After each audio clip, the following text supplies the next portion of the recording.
Antoine de Saint-Exupéry, Le Petit Prince. Chapitre 1.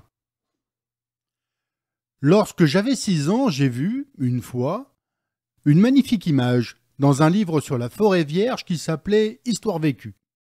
Ça représentait un serpent boa qui avalait un fauve. Voilà la copie du dessin.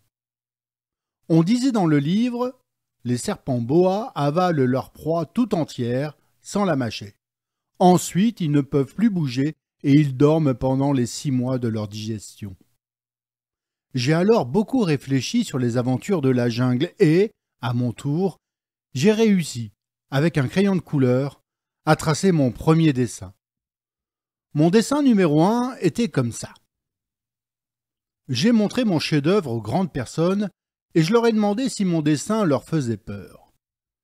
Elles m'ont répondu: « Pourquoi un chapeau ferait-il peur ?» Mon dessin ne représentait pas un chapeau, il représentait un serpent boa qui digérait un éléphant. J'ai alors dessiné l'intérieur du serpent boa afin que les grandes personnes puissent comprendre. Elles ont toujours besoin d'explications. Mon dessin numéro 2 était comme ça. Les grandes personnes m'ont conseillé de laisser de côté les dessins de serpent boa ouverts ou fermés et de m'intéresser plutôt à la géographie, à l'histoire, au calcul et à la grammaire. C'est ainsi que j'ai abandonné, à l'âge de 6 ans, une magnifique carrière de peintre. J'avais été découragé par l'insuccès de mon dessin numéro 1 et de mon dessin numéro 2.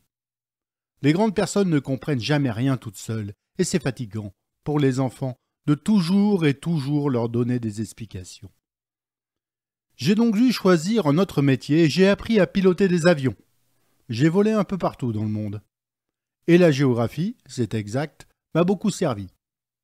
Je savais reconnaître, du premier coup d'œil, la Chine de l'Arizona. C'est très utile si l'on est égaré pendant la nuit. J'ai ainsi eu, au cours de ma vie, des tas de contacts avec des tas de gens sérieux. J'ai beaucoup vécu chez les grandes personnes. Je les ai vus de très près. Ça n'a pas trop amélioré mon opinion. Quand j'en rencontrais une qui me paraissait un peu lucide, je faisais l'expérience sur elle de mon dessin numéro 1, que j'ai toujours conservé. Je voulais savoir si elle était vraiment compréhensive. Mais toujours elle me répondait « C'est un chapeau ». Alors je ne lui parlais ni de serpent boa, ni de forêt vierge, ni d'étoiles. Je me mettais à sa portée. Je lui parlais de bridge, de golf, de politique et de cravate. Et la grande personne était bien contente de connaître un homme aussi raisonnable.